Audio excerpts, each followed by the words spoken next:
जय जिनेन्द्र। नमः श्री वर्धमानाय निर्धूत कलिलात्मने सालोकानां त्रिलोकानां यद्विद्या दर्पणायते। पंच परमेष्ठी भगवान की जय।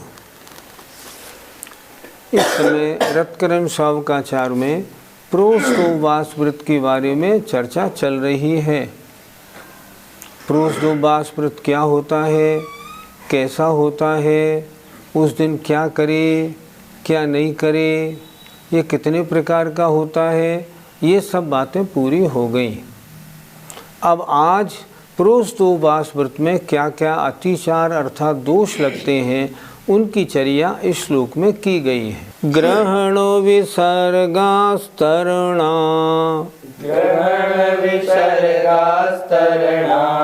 न्यदृष्टमृष्टान्यनादरा स्मरणे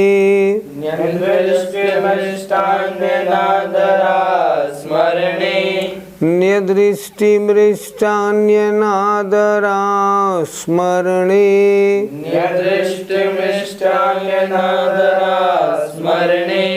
यत्प्रोषधोपवास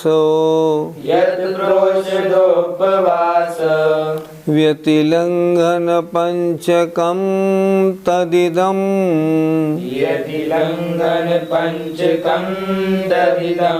बोलिए। ग्रहण विसर्गास्तरणा न्यदृष्टिमृष्टान्यनादरा स्मरणे यत्प्रोषधोपवास व्यतिलंघन पंचकं तदिदं। प्रोष्ठोपवास व्रत के अतिचार देखें। ग्रहण कोई वस्तु लेना माने उठाना, विसर्गा अर्थात कोई वस्तु छोड़ना, त्याग करना, छोड़ना, स्तरणा कोई वस्तु बिछाना। आगे लिख रहे हैं तरणानी अदृष्टम अमृष्टानी अर्थात बिना देखे बिना शोधे। ये दो शब्द सम्य लगाने, अर्थात बिना देखे बिना शोधे किसी वस्तु को लेना, बिना देखे बिना शोधे किसी वस्तु को छोड़ना, बिना देखे बिना शोधे चटाई आदि बिछाना। 3 इसके बाद अनादर। प्रोष्ठोपवास तो करना, गर्मी बहुत पड़ने लगी तो अनादर हो जाना। इस बार तो प्रोष्ठोपवास भारी पड़ गया। अब हमारी जैसे उम्र बढ़ती जा रही है, अब इसका होना कठिन हो गया, ऐसा अनादर। और अस्मरणी, प्रोष्ठोपवास में क्या क्रिया करनी है उनको भूल जाना।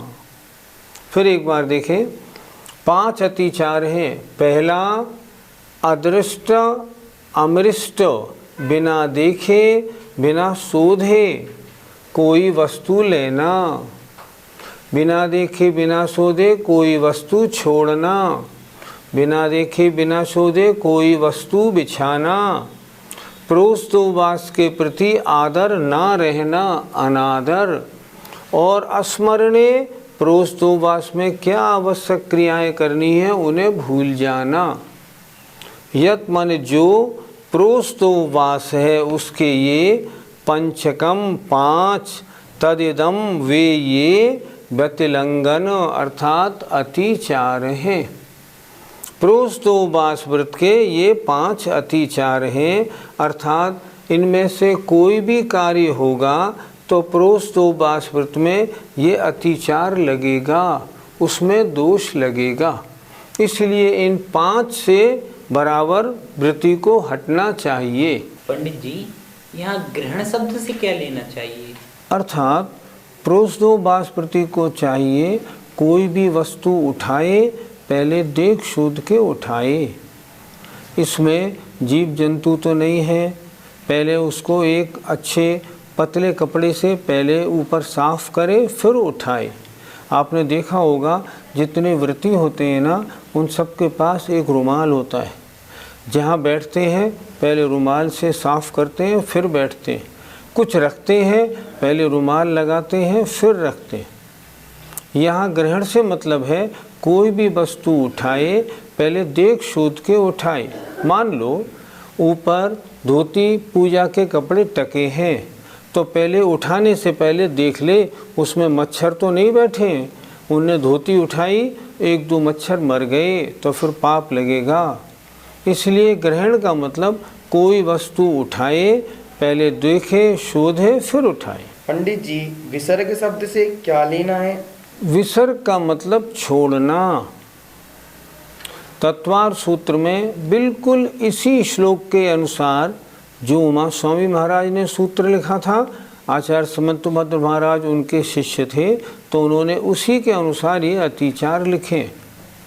उमा स्वामी महाराज ने लिखा प्रोसदोबास व्रत के अतिचार, अप्रत्यवेक्षिता प्रमार्जितोत्सर्गादान संस्तरोपक्रमणानादर स्मृत्यनुपस्थानानि। ठीक वही 5 अतिचार समंतभद्र महाराज ने इस श्लोक में दिए।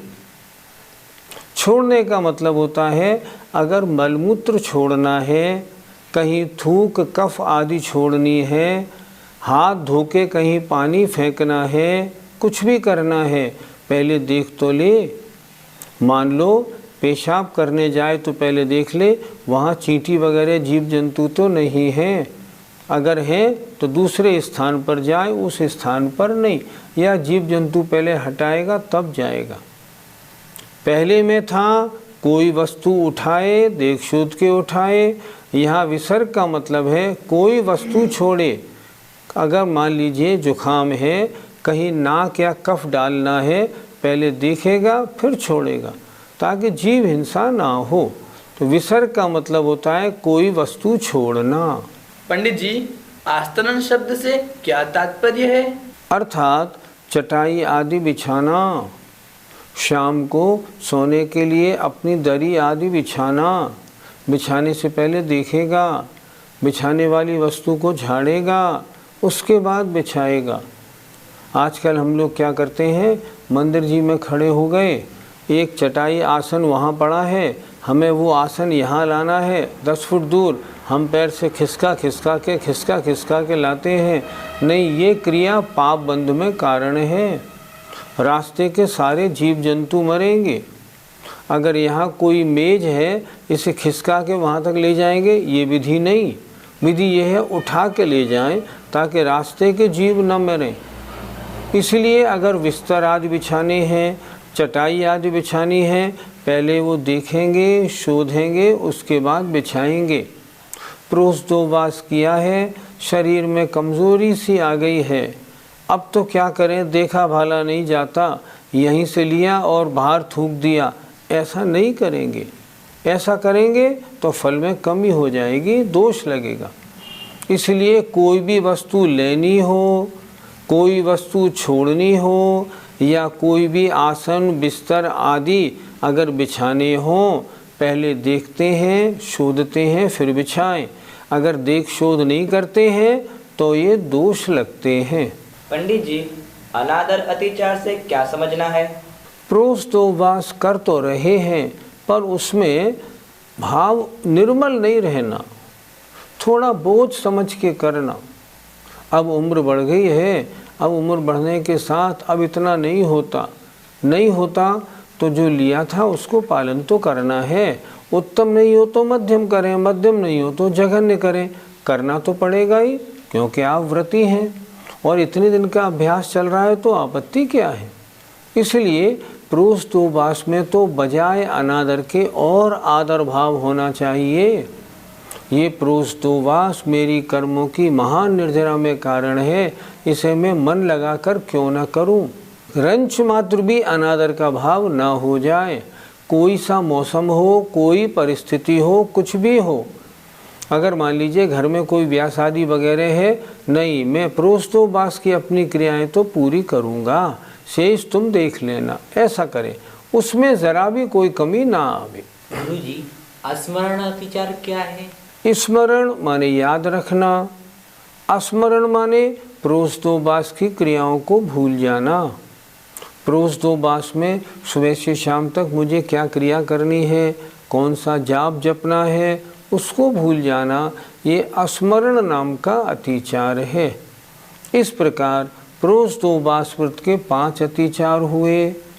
बिना देखे बिना सोधे किसी वस्तु को लेना, बिना देखे बिना सोधे मलमूत्र आदि या कोई वस्तु छोड़ना, बिना देखे बिना सोधे बिस्तर आदि बिछाना, प्रोस्तोवास के प्रति मन में श्रद्धा या उत्साह में कमी आ जाना और प्रोस्तोवास की जो आवश्यक क्रियाएं हैं उनको भूल जाना, ये 5 अतिचार हैं। आचार्य ने इनको यहाँ क्यों बताया? इनको इसलिए बताया है कि प्रोस्तोवास करने वाला इन बातों का ध्यान रखे, उसके व्रत में इन 5 में से कोई दोष ना लगे। लगती है तो फिर उसकी पवित्रता में थोड़ी कमी आ जाती है। शिक्षाव्रत 4 थे, देशावकाशिक, दूसरा सामयिक, तीसरा प्रोस्तोवास व्रत और चौथा वैयावृत्य। 3 शिक्षाव्रतों की चर्चा, उनके अतिचार, उनके करने का ढंग पूरा हो गया। अब चौथा शिक्षाव्रत जो वैयावृत्य है, जिसको अन्य आचार्यों ने अतिथि संविभाग नाम से कहा है, या कहें दान जो है, उसके बारे में अब ये अगला श्लोक आता है।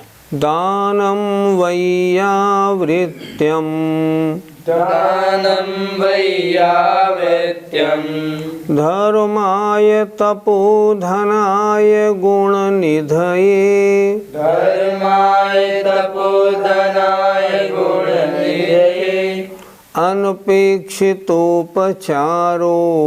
अनपेक्षितोपचारो, पक्रियमगृहाय विभवेन, पक्रियमगृहाय विभवेन, पक्रियमगृहाय विभवेन, पक्रियमगृहाय विभवेन। बोलिए, दानं वैयावृत्यं, धर्माय तपोधनाय गुणनिधये, अनपेक्षितोपचारो, पक्रियमगृहाय विभवेन। दानम, दान देना, वैयावृत्य, वैयावृत्य नाम का शिक्षाव्रत है। किसको दिया जाता है, क्यों दिया जाता है? धर्माय, धर्म की वृद्धि के लिए, मुनि महाराज अपने चारित्र का पालन कर सकें। किनको दिया जाता है? तपोधनाय, जिनका तप ही धन है, गुण निधे, जो गुणों के भंडार हैं, ऐसों को दिया जाता है। किनको? अग्रहाय, जिनका घर नहीं है, मुनिराज आदि को, अर्थात जिनका घर नहीं है ऐसे मुनिराज आदि को, जो गुण के भंडार हैं, तप ही जिनका धन है, उनको धर्म वृद्धि के लिए दान देना वैयावृत्य नाम का शिक्षाव्रत है। अनपेक्षितोपचारो, लेकिन दान कैसे दिया जाता है? अनपेक्षित, उसमें अपेक्षा न करे। किसकी? उपचार और उपक्रियम, अर्थात उपचार माने बदले की भावना। मैं इनको दे रहा हूँ, इनसे मुझे ये मिले, ऐसा नहीं होना चाहिए। और उपक्रिय अर्थात प्रत्युपकार, मैं इनको दे रहा हूँ, ये मेरा इस तरह, ये भी मेरा उपकार करें। अर्थात उपचार माने अपेक्षा से रहित प्रतिदान, दान का बदला नहीं चाहिए मुझे कुछ भी।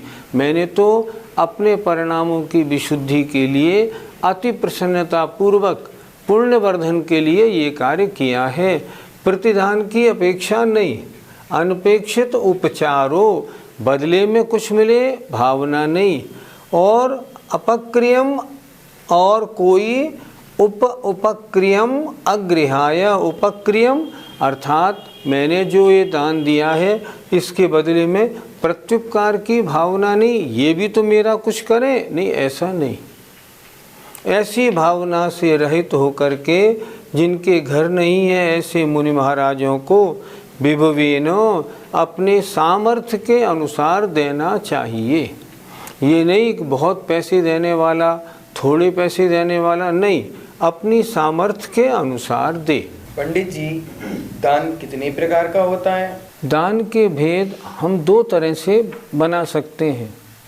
पहली बात, आहार दान, औषधि दान, ज्ञान दान और अभय दान। दूसरा हम भेद बना सकते हैं पात्र दान, करुणा दान, समदत्ती दान और अन्वय दत्ती दान। यहाँ चर्चा किसकी है? यहाँ चर्चा है पात्र दान की। तो पात्र दान करे, किनको करे, कौन है पात्र? उन्होंने लिखा तपोधनाय, जिनका तप ही धन है, गुणनिधि, जो गुणों के भंडार हैं, अग्रहाय, जिन्होंने घर छोड़ दिया है, ऐसे क्षुल्लक, एलक, क्षुल्लिका, आरिका, मुनि, इनके लिए दान देना। इस प्रकार इसका नाम वैयाव्रत नाम का शिक्षाव्रत है। पंडित जी, पात्र कितने प्रकार के होते हैं? पात्र के हम 3 भेद भी कर सकते हैं और 5 भेद भी। एक 3 भेद करने हो तो सुपात्र, कुपात्र और अपात्र। और अगर हम सुपात्र के 3 भेद कर दें तो उत्तम पात्र, मध्यम पात्र, जघन्य पात्र, कुपात्र और अपात्र। देखना ध्यान से। उत्तम पात्र 28 मूल गुणधारी दिगंबर साधु महाराज उत्तम पात्र हैं। मध्यम पात्र जो व्रती हैं, 1-2 प्रतिमाधारी से लेकर के क्षुल्लक, एलक और आरिका तक, ये मध्यम पात्र हैं। और जघन्य पात्र में जो अविरत सम्यक दृष्टि है, जो देवशास्त्र गुरु का भक्त सम्यक दृष्टि तो है, पर जिसने अभी व्रत नहीं लिए हैं वो जघन्य पात्र है। इस तरह पात्र के 3 भेद। अब और आगे बढ़े तो जिनके पात्र का वेश तो है, लेकिन जिनका आचरण उस वेश के अनुसार नहीं है, ऐसे जीव, उन्हें हम कहते हैं कुपात्र। जैसे मुनि पना तो धारण कर लिया, क्षुल्लक पना तो धारण कर लिया, लेकिन जिनकी क्रिया उसके अनुसार नहीं है वो कहलाते हैं कुपात्र। और जो अन्य मत के और जो भी लोग हैं वे अपात्र हैं, वे दान के पात्र नहीं हैं। इस तरह उत्तम, मध्यम, जघन्य 3 पात्र और कुपात्र और 1 अपात्र, इस तरह इसको पात्र का विषय समझना चाहिए। पंडित जी, आपने पात्र के अलावा दान के 3 अन्य और भेद बताए थे, वो कौन कौन से? पात्र दान में हमने 3 भेद बताए थे। आचार्यों ने 3 ही भेद रखे हैं। उत्तम पात्र मुनि महाराज, मध्यम पात्र व्रती, आरिका, क्षुल्लक, क्षुल्लिका, और जघन्य पात्र अव्रती, सम्यक दृष्टि जीव। इसके अलावा एक होता है समदत्ती दान, अर्थात जो साधर्मी भाई हैं उनके कोई कष्ट आदि आने पर उनकी मदद करना। एक होता है अन्वय दत्ती दान, अर्थात मरण समय अपनी सारी संपत्ति को सबको बांट के और फिर समाधि पूर्वक मरण करना, ये कहलाता है अन्वय दत्ती। एक होता है करुणादान, किसी के दुख आदि को देखकर उनके दुख दूर करने के लिए, कष्ट दूर करने के लिए उनकी सहायता करना, अर्थात एक पात्रदान, एक करुणादान, एक समदत्ती दान और एक अन्वय दत्ती दान। इस प्रकार 4 प्रकार भी आचार्यों ने इसके भेद किए। पंडित जी, दान देने से हमें क्या लाभ है? तत्वार सूत्रकार ने बहुत सुंदर परिभाषा दान की लिखी है। अनुग्रहार्थम स्वस्याति सर्गो दानम। अनुग्रहार्थम निज और पर के कल्याण के लिए। दान देने में निज का कल्याण क्या है? पुण्य का बंध होता है, दान का फल मिलेगा। सामने वाले का कल्याण क्या है? सामने वाले का कल्याण ये है, उनकी साधना हो पाएगी। लिखा है पूजा में, बिन दान श्रावक साध दोनों लहे नाही बोध को। अगर दान की परंपरा नहीं हो तो ना मुनि रह पाएंगे, और मुनि नहीं रह पाएंगे तो श्रावक भी नहीं रह पाएंगे। अगर हम आहार दान की व्यवस्था नहीं करेंगे तो मुनियों का जीवन यापन कैसे हो पाएगा? जीवित कैसे रहेंगे? वो नहीं रह पाएंगे। इसलिए आहार दान। मुनि महाराज अगर शास्त्र नहीं लिखेंगे, हमें उपदेश नहीं देंगे, हमें सन्मार्ग कौन दिखाएगा? तो इस दान की परंपरा से अनुग्रहार्थम दोनों का कल्याण होता है। गृहस्थ के तो पुण्य का बंध होता है, साधु के संयम की साधना बनती है। इसलिए दान से दोनों को लाभ है। अनुग्रहार्थम शब्द इसीलिए दिया। जय जिनेंद्र।